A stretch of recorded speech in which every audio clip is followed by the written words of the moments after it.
Hello friends, welcome back to my channel. दोस्तों, कैसे हैं आप सब? आई होप कि आप सब अच्छे होंगे। तो दोस्तों, आज की वीडियो में हम लोग क्लास 12 रसायन विज्ञान का सेकेंड चैप्टर विद्युत रसायन का महत्वपूर्ण टॉपिक फर्स्ट टॉपिक है डेनियल सेल विद्युत रासायनिक सेल, जिसके बारे में आज हम लोग डिस्कस करेंगे। तो दोस्तों, डेनियल सेल का चित्र यहाँ पर देख सकते हैं। यहाँ पर दो इलेक्ट्रोड को लिया जाता है, दो इलेक्ट्रोड लिया जाता है और क्या किया जाता है, इस मेटल का इलेक्ट्रोड हम लोग यूज़ किए रहते हैं, उसी मेटल का संबंधित सॉल्यूशन में डुबो देते हैं। यहाँ पर देख सकते हैं जिंक का इलेक्ट्रोड लिए हैं तो जिंक का सॉल्यूशन में डुबो दिए हैं, ठीक है। यहाँ पर कॉपर का इलेक्ट्रोड लिए हैं तो वहाँ पर कॉपर के सल्फेट के सॉल्यूशन में डुबो दिए हैं। यहाँ तक बात क्लियर है। फिर इस इलेक्ट्रोड को क्या करते हैं, दोनों को आपस में एक गैल्वेनोमीटर की सहायता से जोड़ देते हैं,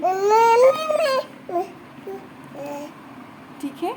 गैल्वेनोमीटर क्या करेगा, गैल्वेनोमीटर छोटी से छोटी धारा को भी माप सकता है, यहाँ से छोटी से छोटी धारा को भी माप सकता है, यानी कि इलेक्ट्रॉन फ्लो होंगे तो हमारी छोटी सी भी अगर करंट फ्लो होगी तो उसको भी माप सकता है। अब दोस्तों, बात करते हैं कि डेनियल सेल में होता क्या है। तो डेनियल सेल एक प्रकार की विद्युत रासायनिक सेल है जो कि रासायनिक क्रिया के द्वारा, ठीक है।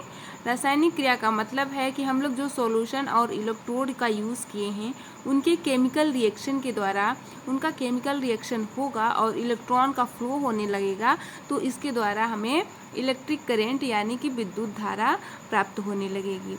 और इस सेल को ही विद्युत रासायनिक सेल कहते हैं। जैसे कि रासायनिक ऊर्जा के द्वारा हम लोग विद्युत ऊर्जा को बनाते हैं, ऐसे सेल को डेनियल सेल या फिर विद्युत रासायनिक सेल कहा जाता है।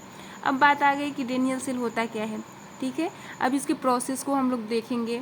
तो यहाँ पर इलेक्ट्रोड का हमने बता दिया है ना। अब ये साल्ट ब्रिज क्या करता है, साल्ट ब्रिज दोस्तों दोनों विलेनों के प्रति जोड़ कर रखता है, दोनों सॉल्यूशंस को बीच में जोड़ कर रखता है और संतुलन का कार्य करता है, ठीक है।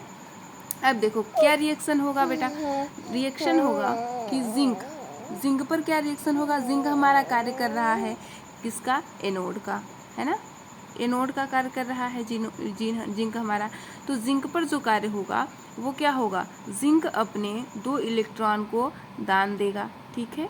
जिंक अपने दो इलेक्ट्रॉन को दान देगा और क्या बनाएगा, जिंक 2+, ठीक है। और 2 इलेक्ट्रॉन यहाँ पे डिनोट कर दिया, ठीक है। यहाँ पर जिंक का इलेक्ट्रॉन का देना है ना, इलेक्ट्रॉन का देना क्या कहलाता है, क्या कहलाता है बेटा, ऑक्सीकरण, ठीक है,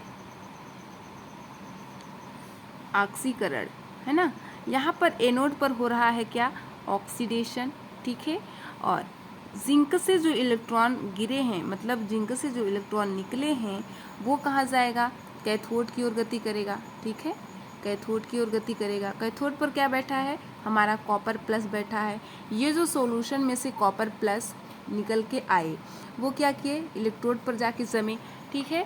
कॉपर प्लस वो क्या करेंगे, जिंक के जो इलेक्ट्रॉन निकले हुए हैं उनको क्या करेंगे, उनको करेंगे ए शिफ्ट, 2 इलेक्ट्रॉन को करेंगे ए शिफ्ट, कॉपर प्लस, फिर यहाँ पर क्या हो जाएगा, कॉपर में अपचयित हो जाएगा।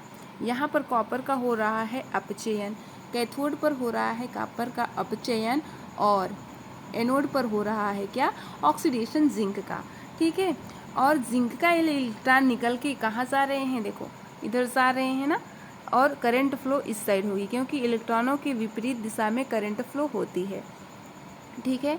अब ये प्रोसेस समझ में आ गई। तो अब इसको हम लोग, एनोड पर हो रहा है जिंक का ऑक्सीडेशन, कैथोड पर हो रहा है कॉपर का अपचयन, और इससे क्या हुआ, इलेक्ट्रॉनों का फ्लो स्टार्ट हुआ और इलेक्ट्रॉनों का फ्लो स्टार्ट होने से करंट हमारी जनरेट हो गई, ठीक है।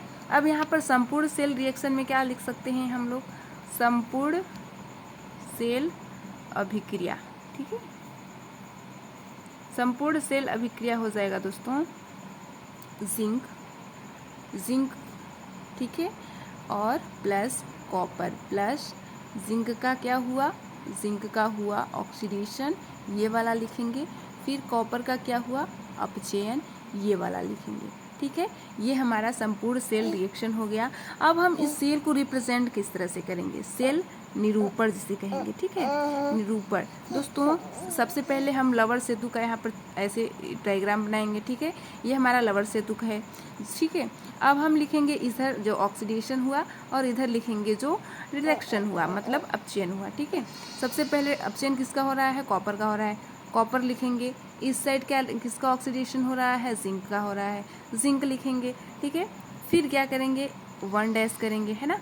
फिर जिंक से जिंक का क्या हुआ, +2 में बदला ऑक्सीडेशन, फिर इसको बता देंगे, ठीक है। और कॉपर से कॉपर का क्या हुआ, अपचयन, तो यहाँ पर कॉपर प्लस लगा देंगे, ठीक है, 2+, ठीक है। ये हमारा सेल रिप्रेजेंटेशन हो गया और ये हमारा संपूर्ण सेल रिएक्शन हो गया।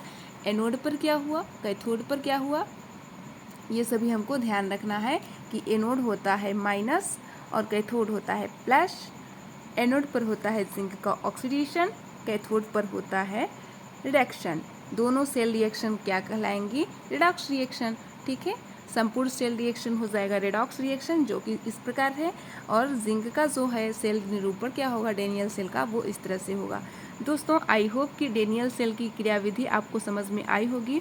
अगर आपको इसी तरह से और भी चैप्टर्स की नोट्स चाहिए या फिर डेफिनेशन चाहिए या फिर पढ़ना चाहते हैं तो कमेंट बॉक्स में ज़रूर बताइएगा और हम पूरी प्रयास करेंगे। Thank you.